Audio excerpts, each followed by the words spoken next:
Oke, assalamualaikum warahmatullahi wabarakatuh. Selamat datang dan selamat berjumpa kembali bersama saya masih seputar Timnas Indonesia, sahabat-sahabat.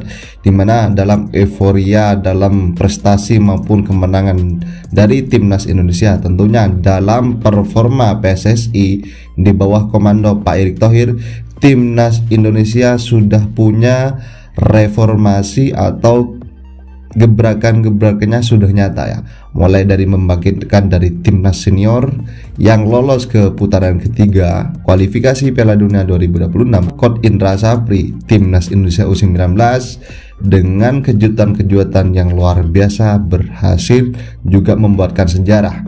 Dan juga bersama Coach Nova Arianto, Timnas Indonesia U16 berhasil memainkan dengan skema ataupun lebih jelasnya atau lebih gampangnya adalah dengan permainan yang enak ditonton. Kemudian sahabat-sahabat, kita berbicara dari bagaimana mental dari para pemain baik di level U16, kemudian U23, kemudian U19 dan level senior harus lebih bangkit lagi.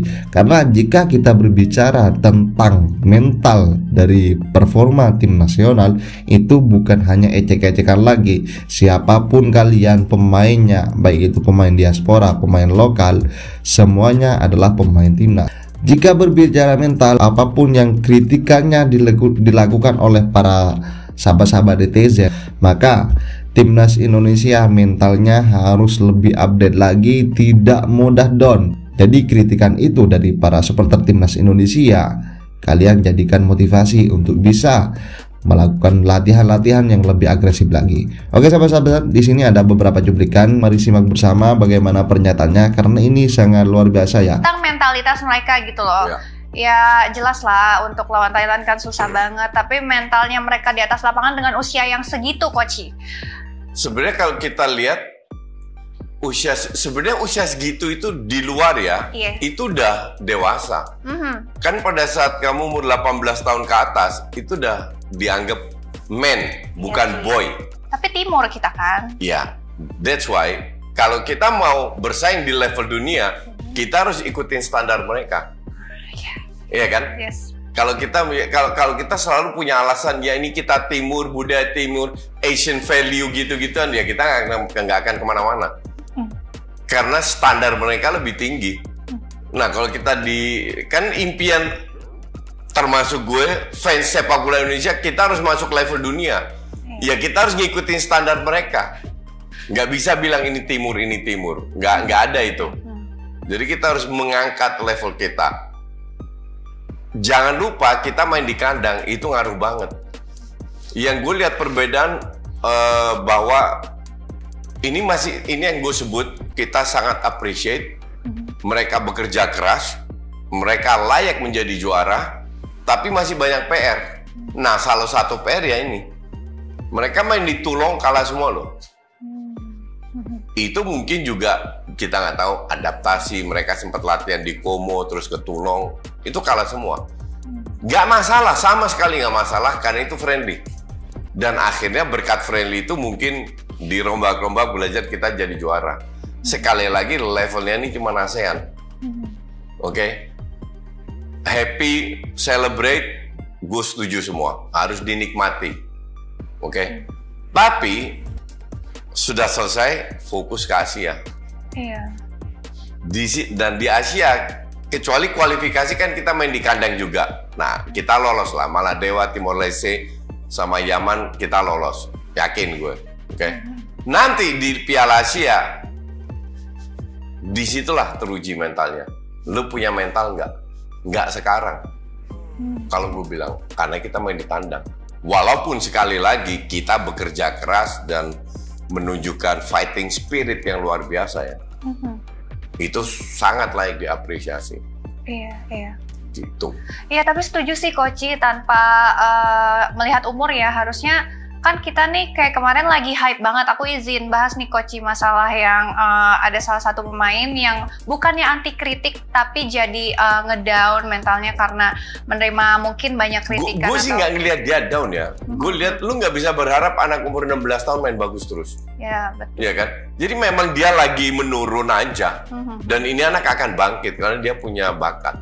Iya, setuju. Jadi kalau Ya, kemarin mereka menunjukkan mental yang luar biasa. Termasuk Kakak yang baru umur 16. Kakak kan gue nggak kritik dia sama sekali kan. Karena gue lihat ya dia dapat kesempatan. Ini yang dilakukan Sintayong sama Witan kok nggak salah, sama Arhan. Jadi pelan-pelan dimasukin, kasih jam terbang, dan ini AKK diberikan kesempatan sama Indra Safri, pelan-pelan dimasukin. Tapi everything will be alright kok. Jadi secara overall mentalnya oke.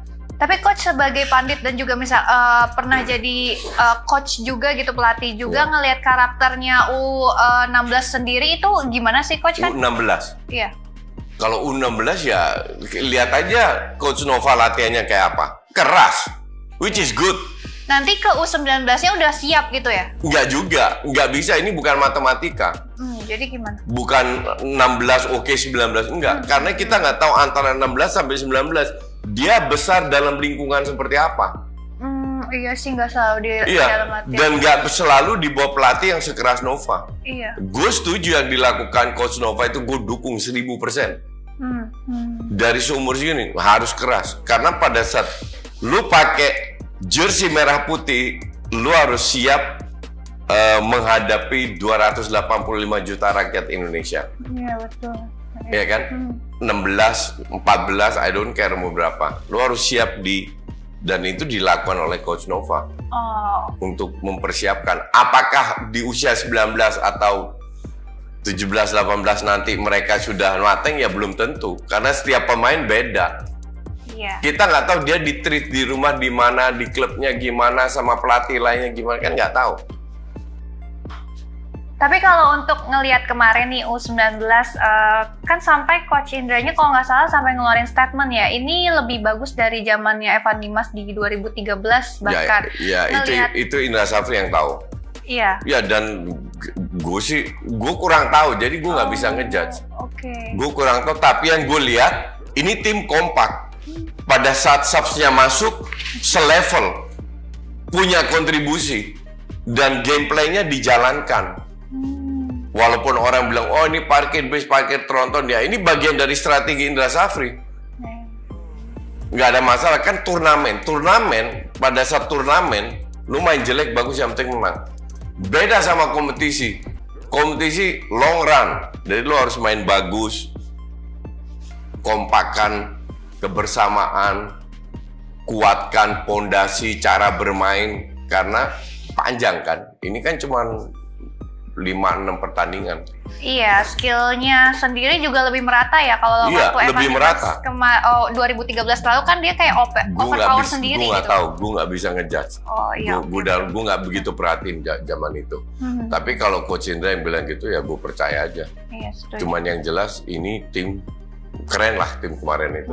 Jadi kalau coach sendiri nilai kayak mentalitas mereka, karakter plus profesionalitas mereka di umur segitu? So far so good. Gue nggak anggap 18 itu bocah, itulah bedanya mungkin. Gue anggap mereka itu udah dewasa. Loh, kalau kita lihat pemain-pemain di luar kan 18-19 sudah, 17-18 sudah jadi pemain inti. Iya, Lamine Yamal. Bukan hanya Lamine Yamal, Lamine Yamal itu exception lah. Tapi banyak sekali pemain yang di usia muda udah masuk ke tim inti, di mana pressure-nya tiap minggu harus perform. Sekali nggak perform, dihantam habis. Iya kan? Jadi untuk gue ini bukan boy lagi, tapi udah man. Dan mereka menunjukkan juga mentalnya luar biasa. Yang gue pertanyakan, di kandang mental lu luar biasa, di luar nggak tahu. Semoga sama kayak di kandang. Tapi kan kita nggak ada yang tahu. Iya kan? Tapi kan masih ada waktu. Sebenarnya bukan Coach Indra sih bisa memotivasi, tapi kembali ke pemainnya sendiri. Karena mental itu nggak bisa dirubah dalam setahun, 2 tahun, 3 tahun. Iya, apalagi itu bener-bener dari kecil dididik. Mungkin nanti beberapa dari mereka ikutan yang buat 2025 ya? Iya. Siapa aja yang kira-kira siap menurut Coach Indra? Nggak tahu, gue nggak tahu, nggak bisa diprediksi. Kamu itu persis netizen ya, pengen tahu semua prediksi, harus ada jadi ini itu, pengen tahu skor ke depannya gimana? Nggak bisa, gue bukan paranormal, Kartika. You never know. Kan aku wakil netizen, Miss Netizen. You never know. Sekarang aku tanya, Asumsi kalau bilang gue pengen anak gue jadi dokter, tiba-tiba anak lo jadi tukang batu gimana? Iya. Ngerti nggak? It can happen. Nggak ada yang tahu di usia segini. Iya, betul. Bahkan berhasil atau nggak belum tentu juga. Ya kita lihat aja. Zamannya apa namanya? Ya Evan Dimas lah. Yang bener-bener berhasil siapa sih? Iya, betul. Jadi kita nggak bisa prediksi ini di usia segini oke. Tapi kedepannya kita nggak tahu bimbingannya seperti apa, tantangan mereka, godaan yang mereka hadapi, bisa nggak mereka mengalami itu? Banyak ya ini variabelnya kayak banyak banget sehingga kita nggak bisa menilai apakah ini pemain berhasil atau enggak. Iya, bahkan untuk turnamen 1 bulan ke depan pun masih nggak bisa kita prediksi. Ini kan manusia, bisa aja mereka main jelek. Betul. Bukan berarti ini pemain jelek, tapi lagi jelek, mainnya lagi jelek. Ya, kita lihatlah, nggak usah jauh-jauh Piala Dunia terakhir. Mbappe yang digadang-gadang jadi monster top score, bla bla bla bla, hancur-hancuran mainnya.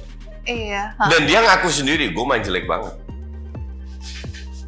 Nah, siapa yang bisa prediksi? Betul. Kok bisa? Ya bisa karena dia manusia. Iya.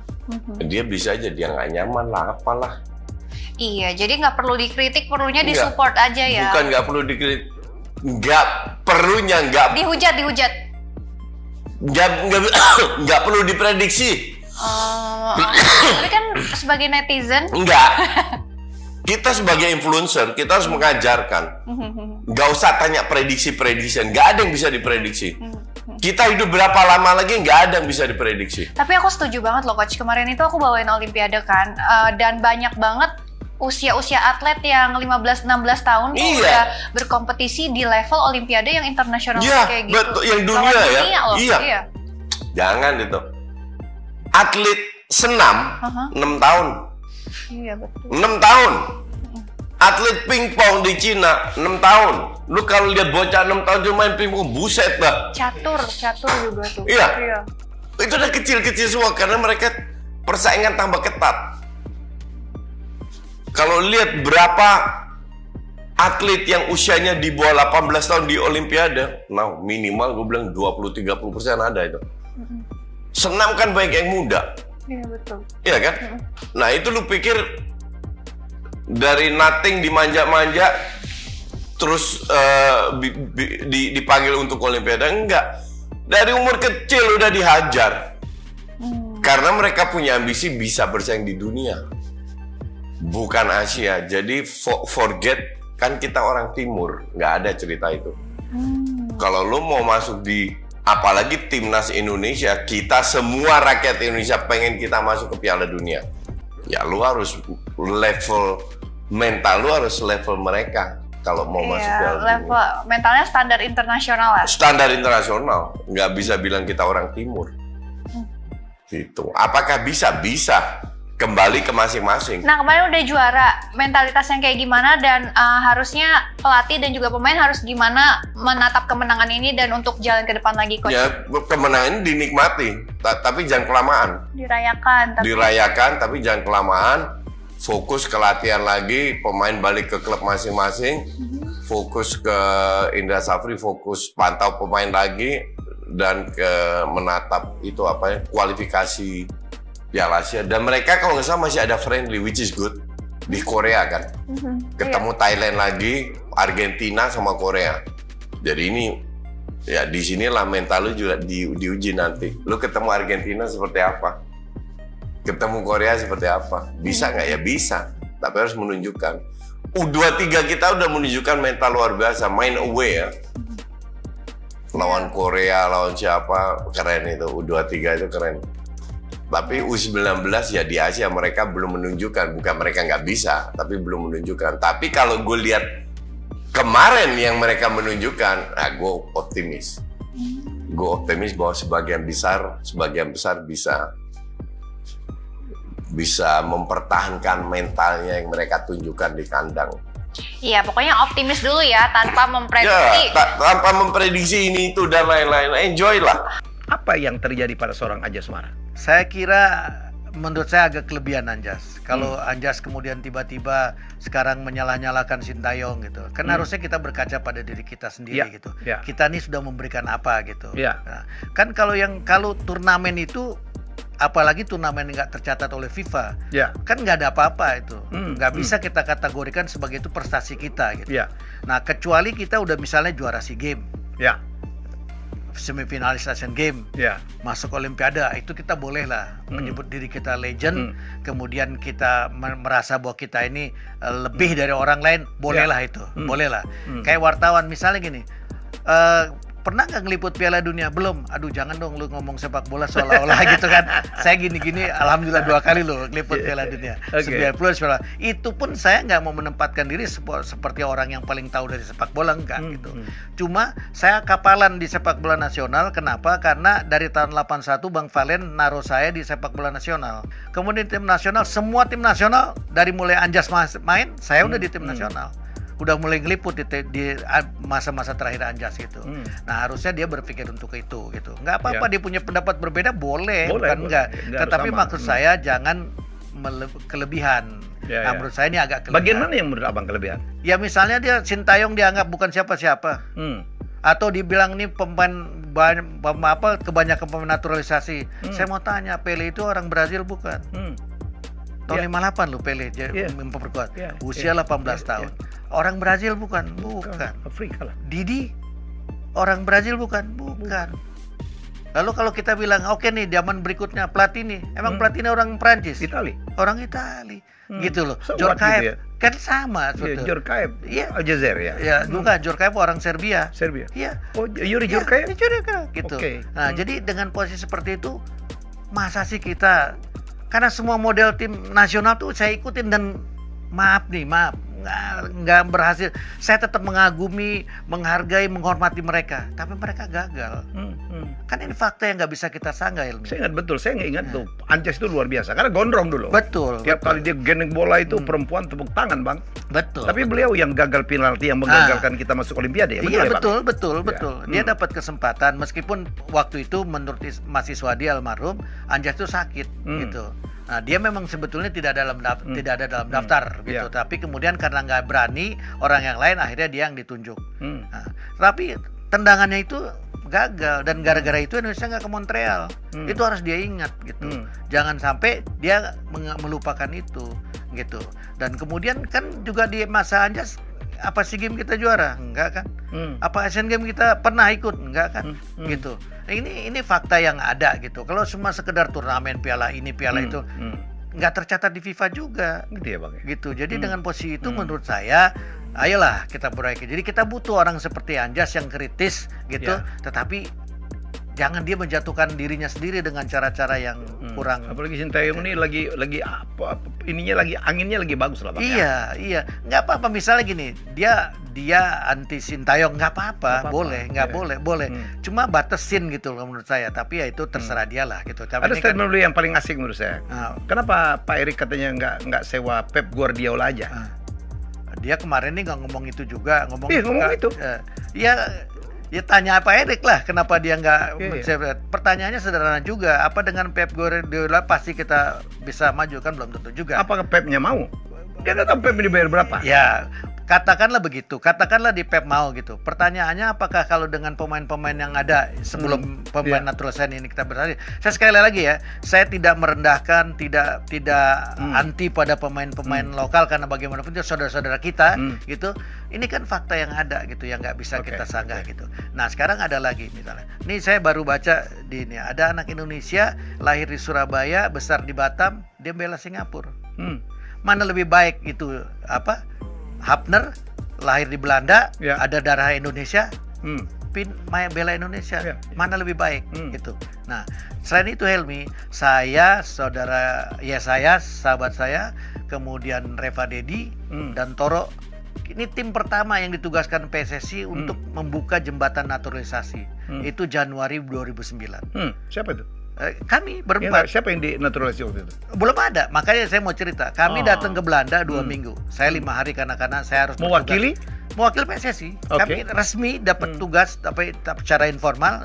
Kita ada suratnya segala macam di zaman Pak Nurdin. Kami di kesana. satu pun nggak ada yang lirik. Nggak ada yang mau.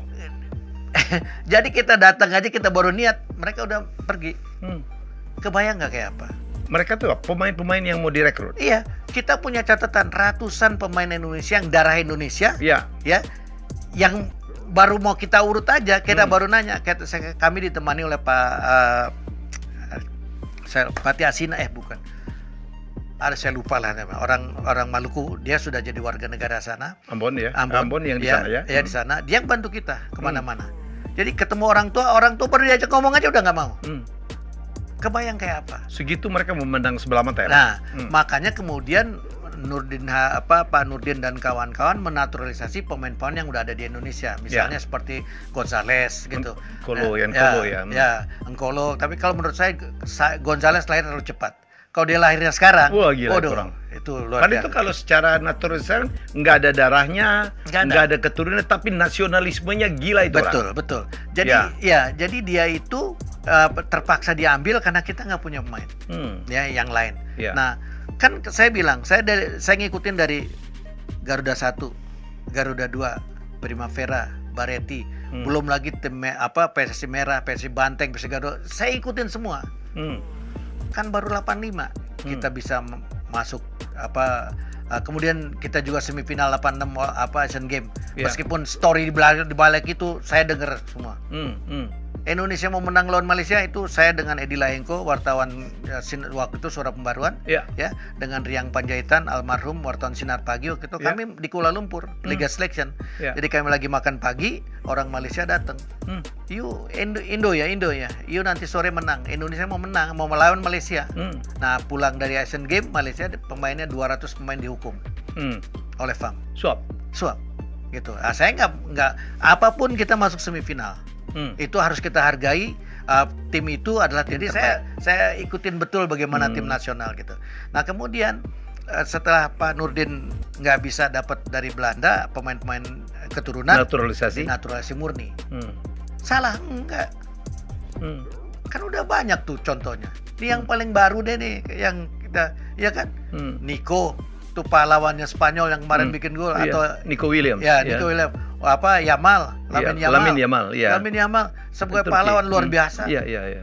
Kurang apa? Prancis, Bang. Prancis itu putihnya cuma 3. Jerman lah yang sekarang terbanyak. Jerman tuh rasis kan zaman Hitler dulu. Tuh dia pakai tuh. Terus kita mau apa? Rudiger ya gitu. Iya. Terus kita mau apa? Kita mau, bukan sekali lagi. Pertanyaannya gini, Italia gagal Piala Eropa kemarin. Ya. Spanyol pakai pemain. Jerman, Prancis. Pertanyaannya, pemain lokalnya mati. Kompetisinya mati. Enggak juga. Enggak. Jadi terlalu bodoh kalau kita mengatakan, lu pakai pemain naturalisasi, pemain lokal. Ini harus dijadiin sebagai pemicu untuk menaikin kualitas kita. Ada transfer ya. Iya. Jangan terus dianggap, sekarang kan dia punya darah Indonesia. Orang nggak punya darah Indonesia aja boleh. Boleh kok. Ngapain kita nggak boleh? Gitu. Jadi itulah menurut saya terlalu picik lah kalau berpikiran seperti itu. Setuju gitu. saya, Bang. Begitu Helmi. Saya minum dulu boleh? Oh iya, ini berat kali. Anda akan menemukan banyak sekali cerita ya. Terus ada Fahri Husaini juga, Bang ya. Sebagai pemain sangat saya kagumin tuh. Saya sedih dengan Fahri. Karena Sintayong pertama kali yang disebut Fahri. Waktu dia ini ya. Saya nih dengan Pak Amali, dengan waktu itu saya staf khusus. Jadi dia ajak Pak Menpora waktu itu. Pak Menpora, Pak Amali ketemu Sintayong pertama. Waktu saya jabat tangan saya, Sintayong nanya, Fahri Husaini. Oke. Saya ngomong sama Pak Ibul, saya bilang nih minta Fahri Husaini. Untuk asisten. Nggak mau. Nggak mau dia? Menolak ya? Menolak. Jadi kalau dia bilang menolak, dia betul? Betul, dia menolak. Ya, dia punya alasan untuk menolak. Nggak apa-apa juga, gitu. Nggak ada masalah gitu. Maksud saya, ya kita, mungkin Fahri merasa bahwa dia sejajar dengan Sintayong, nggak apa-apa juga. Itu hak dia untuk merasa itu. Tapi faktanya Sintayong ini kan pelatih kelas dunia. Jerman juara. Jerman pernah dikalahin. Kalah sama dia. Juara dunia bertahan. Iya, juara bertahan, kalah sama dia. Terus kita mau gimana? Korea Selatan sekarang kalah sama dia. Justru itu. Jadi menurut saya, masa sih lu nggak ngelihat ada kelebihan Sintayong? Lalu pertanyaannya kenapa Sintayong pakai pemain naturalisasi? Lalu tanya dong ke diri kita masing-masing, siap nggak anak-anak kita? Nah, kan harus yang kita ingat juga gini Helmi, anak-anak pemain bola dan bukan cuma pemain bola, atlet kita rata-rata itu dari kelas menengah bawah. Kelas menengah bawah di Indonesia metode makannya kan cuma AMK, asal makan kenyang. AMK, iya kan? Asal makan ya. Mau itu instan, mau itu pokoknya yang penting kenyang. Iya. Kan sementara gizi kan harus nutrisi gizi itu harus Nah, kalau dia dari kelas menengah bawah bagaimana mau dapat itu? Itu pertama. Kita lihat sekarang anak-anak pemain yang ada sekarang termasuk pemain-pemain yang lokal yang ikut di sini. Nggak ngos-ngosan tuh. Marcelino misalnya. Terus Sadli itu nggak ada yang ngos-ngosan. Kenapa? Arhan nggak ada yang ngos-ngos. Kenapa? Mereka main di luar. Pertanyaannya, kok mereka bisa main di luar, yang lain nggak bisa? Kan ada tuh pemain yang mengatakan kita sama mereka 11-12. Ya mungkin, tapi di jalur yang lain, di jalur yang ini pasti 20 lawan 3 gitu. Kan itu, dia nggak ngos-ngos. Kenapa? Karena main di luar. Dan yang paling fundamental nih yang nggak banyak orang tahu, pemain Indonesia itu di zaman yang lama. Sekali lagi saya nggak mengurangi rasa hormat, rasa cinta saya, rasa bangga saya kepada mereka semua. Karena mereka adalah bagaimanapun sudah mengabdikan dirinya untuk dunia sepak bola kita. Minder. Ada gitu ya Bang? Bukan gitu lagi. Begitu ketemu orang ngomong bahasa Inggris ya, ngomong Korea, minder. Orang kalau minder ilmunya hilang. Sehebat apapun, betul nggak? Helmi orang lapangan, pasti tahu itu. Iya kan? Nah yang sekarang nggak minder, kenapa? Oh gila, diwawancarain cacicu ya Bang? Iya bukan, karena mereka emang main di luar. Harusnya kita bersyukur ada gitu. Nah kenapa sekarang orang berlomba mau kita? Karena FIFA memberikan Asia ini jatahnya 8,5, ya kan? 4 atau 5 tuh udah pasti tuh, nggak mungkin hilang tuh. Korea Selatan, Jepang, Arab Saudi, Qatar, kemudian Irak. Ini kemungkinan besar ininya. Tapi 3,5 kan masih ada. Itu sebabnya kenapa mereka jadi terpanggil untuk bela itu. Semua pemain dari manapun dia, yang di kampung sekalipun, cita-citanya main Piala Dunia.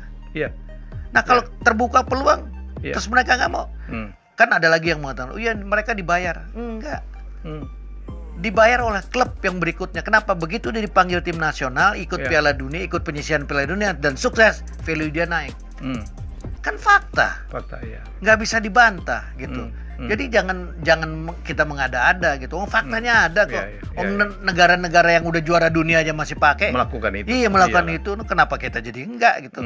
Kan lucu kalau kita menganggap bahwa ini pemain naturalisnya membunuh. Enggak, yang dibunuh tuh siapa? Siapa yang dibunuh? Negara-negara ASEAN udah dulu kita lihat dengar Thailand, Vietnam, wow ya Bang ya. Enggak, itu yang juga itu pendapat itu yang keliru. Up there gitu. Sekarang kita udah kalahin mereka. Enggak. Jadi gini loh, dengan Thailand, dengan Myanmar, kita tuh berat ngadepin mereka. Dulu.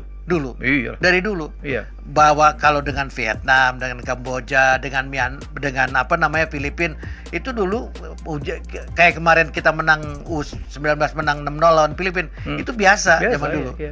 Tapi jangan lupa juga, kalau yang sekarang saya bangga kenapa? Umurnya pas. Umurnya pas. Gitu ya? Nah, jadi Helmi, ini saya cerita. Saya nggak mau nyebut namanya. Jolong-jolong. Makanya saya mau cerita. Saya nggak menyebut namanya karena ini aib. Dan anak ini nggak salah, pemain ini nggak salah. Sekarang dia pasti udah punya anak. Jangan-jangan ada juga yang udah punya cucu. Dan mereka semua nggak salah. Karena federasi yang melakukan hal itu. Kalau anak-anak kemarin bermain dengan bisa menang lawan Filipina 4-0, kemudian lawan Kamboja kita kemarin menang 2-0, itu satu prestasi yang ini modal yang baik, gitu. Jadi jangan juga mereka dibunuh dengan wah nanti lu nggak bisa main karena naturalisasi itu dia senior. Jangan berpikir itu. Justru ini jadi pancingan. Sangat picik begitu. Ya? Tadi di luar Helmi mengatakan bagaimana Helmi menyelesaikan sesuatu yang bukan habitnya, tapi bisa. Sama kayak gitu. Saya anak kampung yang bisa kayak begini. Ya alhamdulillah. Nggak pernah berpikir belum jadi sarjana bisa kerja di Kompas.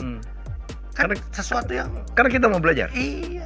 gitu. Karena kita terpacu untuk itu, untuk bisa bukan cuma dilecehin kita masuk Kompas, kayak apa gitu, nggak ada masalah. Kompas kayak apa dulu Bang? Iya, orang segede Alaihim gitu. Nah kita tertantang kayak gitu. Nah kebetulan Desa Olahraganya Bang Valens yang memang support kita, dia support betul. Coba dulu legend Bang, Yesayas. Ya saya di bawah saya tuh di Kompas. Octavianus. Ya, itu sahabat saya. itu dia pemain bola juga gitu. Jadi dia memang bermain dengan baik gitu. Jadi wartawan juga baik gitu kan. Bahwa dia mengkritisi PSSI ya. Dan kami dulu dari Kompas itu kami nggak boleh menyinggung orang tuh nggak boleh. Dalam arti individu ya, bukan pekerjaan. Jadi kalau kita mengkritik pekerjaan. Gitu dan nggak mengada-ada gitu. Bukan orangnya ya? Bukan orangnya. Nah, kalau sekarang kan kita nggak tahan nih, gitu medsos orangnya nah itulah. Tapi itu ya zaman lah gitu. Abang tentu kenal dong, apa Tommy Welly, Toel, ini lagi top-topnya nih Bang, menjadi trending topik di mana-mana. Ya itu kayak adik saya lah ya. Ya, jauh di bawah. Jauh. Dia sempat di bola beberapa bulan gitu. Bulan nih Bang? Ya, nggak lama juga kan? Pindah ke TV, ke ANTV gitu. Ya sekali lagi itu hak dia lah untuk menempatkan diri sebagai kamu, itu hak dia lah gitu. Nah, cuma saya berkali-kali saya ngomong sama dia, itu berbeda pendapat tuh penting. Ya, nggak boleh seragam semua juga kan? Ya. Cuma jangan kelebihan. Jangan kelebihan. Nah, itu aja. Kita harus bisa ngukur diri kita gitu. Kita nih siapa? Kalau kita sehebat itu, kita bisa jadi gantiin Sintayong. Pertanyaan sederhana, punya sertifikat melatih nggak?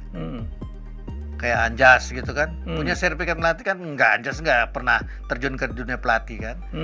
Tommy Welly juga enggak gitu. Saya gini-gini punya sertifikat melatih. Yang bener? Iya, karena dulu PSSI tahun 89 kalau salah, itu AFC membuka peluang. Cuma karena nggak diperbarui, nggak berlaku. Jadi saya kemudian beberapa teman-teman senior wartawan punya sertifikat dan ujian di kelas, ujian di lapangan gitu loh. Nah jadi kalau kita punya basis itu, saya begitu aja saya nggak berani ngeritik kedalaman. Kenapa? Karena kita kalau di luar tuh kan ngomong enak banget ya. Iya kan? Begitu di lapangan. Aduh, gitu loh. Pertanyaannya sederhana, sama kayak wartawan sekarang. Semua netizen jadi wartawan. Ini kan tantangan. Apa dunia wartawan mati? Enggak. Berpacu kita dengan mereka. Mereka punya waktu buat mereka nomor satu. Buat kita kalau waktu nomor satu banyak kesalahan pasti. Harus kita revisi.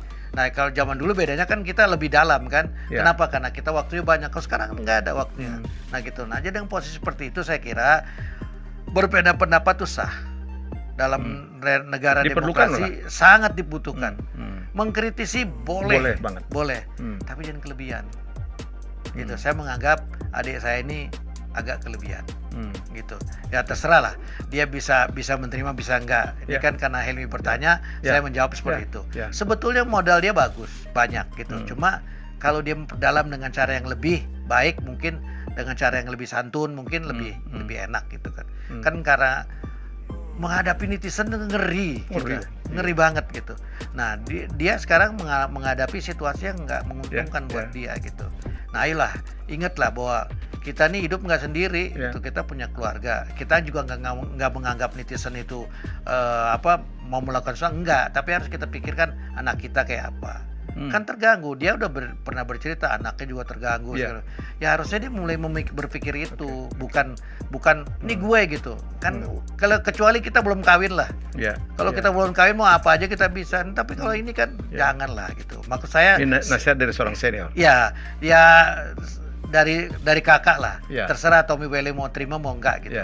Gitu karena menurut saya potensinya ada. Potensinya ada gitu. Ngomongnya bagus ya. Iya, ngomongnya juga bagus, caranya juga bagus gitu. Tetapi kalau kelebihan orang juga bisa marah. Ini yang kita jaga, jangan sampailah terjadi gitu. Jadi sekarang nggak apa-apa, terus di baris yang kritis nggak apa-apa. Karena kalau PSSI nggak dia dikritisi juga berat. Karena PSSI itu dari zaman dulu, mudah-mudahan yang ini nggak, di bawah Erick Thohir mudah-mudahan nggak pernah finish. Punya program Garuda ke Olimpiade di tengah jalan kalah 7-0 di SEA Games Bangkok, bubar. lalu Garuda 2 belum sampai kemana-mana bubar. Iya. Padahal ini tim terus Primavera yang oleh Pak Nirwan Bakri dititipkan ke Italia yang pertama kali di dunia. Ada klub, ada tim dari negara lain boleh ikut kompetisi. Iya. Meskipun nggak dihitung oleh mereka, tapi mereka kompetisi. Ini sesuatu yang sangat luar biasa gitu loh. Nah itu mencetak pemain, itu pun nggak sampai finish. Nggak kuat PSSI, kuping PSSI nggak kuat menerima kritikan, apalagi kalau kayak sekarang gitu. Nah beruntung sekarang prestasinya lumayan. Ya belum bisa juga kita katakan hebat karena sedikit lagi. Kalau bisa mencapai lolos dari putaran ketiga Piala Dunia ini, barulah kita mengatakan inilah ya. Karena kita belum pernah ikut Piala Dunia. Jadi kalau orang bilang, oh kita ikut tuan 38. Kata siapa kita ikut 38? Iya kan? Iya, Hindia Belanda itu Bang. Ya Hindia Belanda. Jadi sejarahnya juga waktu itu FIFA tuh kan anti penjajahan, mengundang Indonesia karena dengar kan zaman dulu juga ada pendengar gitu kan, mengundang PSSI, nggak punya kantor, datangnya ke NVB, oleh Gubernur Jenderal waktu itu, panggil PSSI, ketemulah mereka di Bogor, karena Suratin nggak mau datang ke Jakarta. Oh, ketua aja masih Suratin? Masih Suratin. Ya, Insinyur Suratin. Ya, Insinyur Suratin. Jadi ketemulah mereka di Bogor, mereka duduk ini undangan buat PSSI. Gubernur Jenderal minta, ini lo main, oke? Nah, terus dibiayain oleh Gubernur Jenderal, oke? Tapi harus kostumnya ini dan namanya Hindia Belanda. Suratin menolak. Saya mau namanya Indonesia belum lahir. Saya mau namanya Indonesia dan saya mau seragamnya merah putih.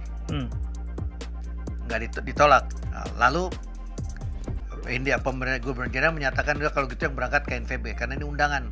Zaman dulu kan belum ada seleksi, belum ada penyisian. Masih ada undangan. Jadi Anda yang berangkat ajak itu pemain lokal. Dikumpulin oleh Suratin. Secara formal kita nggak akan memberi izin, kata Suratin. Tapi ini kesempatan, kapan lagi Anda main Piala Dunia? Berangkatlah. Nggak diskor tuh mereka, berangkat mereka. Tapi yang namanya Hindia Belanda, karena PSSI belum ada, Indonesia belum lahir, bagaimana Indonesia mau diundang? Bagaimana kita mau mengatakan bahwa itu Indonesia? Itu kan fakta yang ada. Ya, ini sih sejarah. Gitu.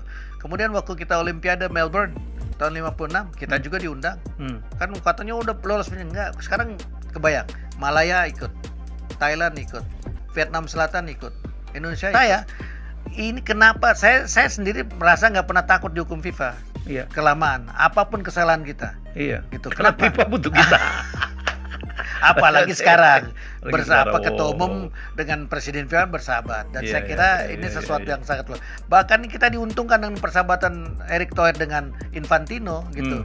Infantino ini Presiden FIFA pertama yang mau berkunjung ke berkali-kali. Nih kalau saya nggak keliru nih, mudah-mudahan saya salah. Saya nonton final 94 di Rose Bowl, ya. Itu Bill Clinton duduknya di second row. Presiden FIFA Haflang duduknya sama Blatter, sama ketua Presiden Federasi Amerika di first row. Itu fakta-fakta. Mudah-mudahan saya salah nih, Kenapa? Karena yang punya FIFA. Dan FIFA lebih besar anggotanya daripada PBB, sehingga punya. Nah, Infantino mengubah itu, Jadi Infantino membuat FIFA menjadi lebih familiar, lebih mau berkomunikasi dengan pihak ketiga, meskipun tetap nggak boleh dicampurin. Hukum saya boleh, hukum saya boleh gitu. Jadi ini penting guys. Jadi kita beruntung dengan adanya, jangan-jangan gara-gara itu juga Infantino berpikir harus bisa masukin Indonesia ke Piala Dunia dengan cara apa? Ya menambah. Tentunya bukan dia sendiri, kuotanya jadi tambahkan sekarang jadi kalau nggak salah 48 tuh peserta final Piala Dunia di 3 negara ya. Nah dengan kondisi itu peluang kita bisa masuk sangat mungkin gitu. Oke, itu adalah merupakan statement yang luar biasa dan merupakan motivasi yang penuh apresiasi dari kedua nama kepada para pemain, kepada para penggawa timnas Indonesia. Siapapun dari kalian yang sudah bermain di tim nasional, maka mental kalian harus lebih kuat lagi dan harus bisa bersaing dalam permainan. Karena dengan kedatangan dari para pemain naturalisasi itu merupakan sebuah akselerasi bagaimana kalian bisa tampil lebih baik dan bisa bersaing. Dalam artian, dalam segi strategi, kalian harus bisa menjalankan dengan apa yang dilakukan oleh seorang pelatih. Jadi baik itu pelatih lokal ataupun pelatih asing, baik bersama Coach Nova Arianto, baik bersama Coach Indra Safri, baik bersama Coach Sintayong. Jadi para pemain tidak boleh mudah mengeluh. Jadi sahabat-sahabat, itulah merupakan statement yang luar biasa dari kedua ternama saat ini di timnas Indonesia. Jadi bagaimana tanggapan kalian? Dan jangan lupa di like video ini dan di share dan di subscribe channel ini agar kalian tidak ketinggalan informasi menarik lainnya khususnya bagi timnas Indonesia. Salam sepak bola keren dan salam sepak bola sehat. Bersama saya, salam olahraga.